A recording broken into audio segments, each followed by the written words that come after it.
I denne session skal vi se på, hvordan man kan gøre forbrugsvanerne mere bæredygtige ved at omlægge forbruget, så der bliver købt flere bæredygtige produkter. At omlægge forbruget betyder, at man vælger produkter og tjenesteydelser, som er mindre skadelige for vores økonomi, samfund og miljø. Tidligere kom stort set intet af vores elektricitet fra bæredygtige kilder som vind, vand og sol. I dag kommer en anselig mængde af elektriciteten i EU fra disse kilder. Det er interessant at se på borgernes rolle, når det gælder om at dreje forbruget i en mere bæredygtig retning. Det handler ikke bare om beslutninger, der kommer oppefra og formidles videre til borgerne. Bæredygtigt forbrug kan også påvirkes nedefra. Initiativer og aktivisme blandt borgerne kan skabe et ændret forbrug. Men er det borgernes ansvar at få forandringerne til at ske? Og hvordan kan de i så fald gøre det? Den enkleste måde er, at forbrugerne køber de produkter, de kan lide, og undgår dem, de ikke kan lide. Borgerne kan også være med til at arbejde sammen i kollektiver. For eksempel kan kollektiv indkøb eller forbrug på et lokalt niveau være med til at fremme bæredygtighed. Det gælder blandt andet ting som byttehandler, fælles haveprojekter og andelsselskaber for vedvarende energi. Eller bør borgerne fokusere på at påvirke lovgiverne direkte? De kan for eksempel stemme på politikere, der taler for en mere bæredygtig politik. De kan også lægge pres på politikere gennem direkte henvendelser, underskriftindsamlinger og demonstrationer. Borgerne kan også selv være eksempler til efterfølgelse. Deres egen adfærd kan påvirke andre til at tilslutte sig mere bæredygtige forbrugsmønstre. Det er selvfølgelig ikke alle, som er i stand til at ændre deres forbrug i en mere bæredygtig retning. For eksempel kan en husejer beslutte at isolere sit hus bedre og dermed reducere energiforbruget. Hvorimod en person, der bor til leje, tit ikke har noget at skulle have sagt om isoleringen. Det samme gælder folks økonomiske situation.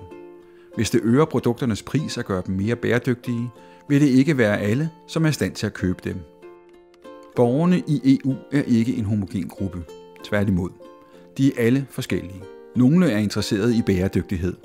Andre er det i mindre grad, eller også prioriterer de anderledes. Nogle har de oplysninger, de har brug for, så de kan foretage bæredygtige valg. Andre har måske ikke tid til at finde ud af mere, eller har ikke oplysningerne tilgængelige. Hvis borgerne ikke har de relevante oplysninger, hvilken rolle skal regeringerne så spille for at sørge for at videregive dem? Oplysningskampagner kan både bruges til at hjælpe borgerne med at foretage deres valg, og til at forklare de valg, som regeringerne foretager på vegne af borgerne. Mærkning er en populær måde at give borgerne oplysning på. Når det gøres rigtigt, gør mærkningen folk i stand til at foretage oplyste valg hurtigt og sikkert. Men hvis mærkningen er dårligt udført, kan det føre til mistillid og forvirring. Det bliver ikke nemmere af de mange forskellige ord og begreber, der bruges inden for EU. Kan de politiske beslutningstagere være med til at indføre en ensartet terminologi og ensartede standarder i EU? At videreformidle oplysning er kun en del af regnestykket. Der er nemlig ingen garanti for, at folk handler efter det. Bør de politiske beslutningstagere derfor være mere direkte? Skal de diktere borgernes adfærd på det nationale niveau? Og skal der sættes regler for landenes adfærd på det internationale niveau? Eller skal det overlades til individer, organisationer og lande at bruge oplysningerne sådan, som de selv synes? Skal EU for eksempel anbefale medlemslandene en bestemt teknologi, og i hvilket omfang den benyttes, når det drejer sig om at sætte mål for anvendelsen af vedvarende energi? Måske er nationale regeringer bedre til at håndtere energispørgsmål, når man tænker på de forskellige energikilder, de enkelte medlemslande benytter. Eller tror du, det vil betyde, at de enkelte lande ikke kommer til at gøre nok for at nå de fælles EU-mål for vedvarende energi? Det samme spørgsmål kan vi stille, når det gælder transportområdet. Især hvad angår privatbilismen. I år 2050 vil bilerne stå for 2/3 af passagertransporten. Er det noget, beslutningstagerne skal sørge for at få reduceret? Og i så fald hvordan? Bør der indføres regler? Det kan være vanskeligt. Regler vil jo betyde, at man påvirker de valgmuligheder, borgerne har. Det kan skabe modstand. Beslutningstagere kan støtte de bindende regler med incitamenter. For eksempel kunne de indføre økonomisk støtte til initiativer, hvor man cykler til arbejdet, eller indføre skattefordele for køretøjer med en lav CO2-udledning. Alternativt kunne de lægge hindringer i vejen.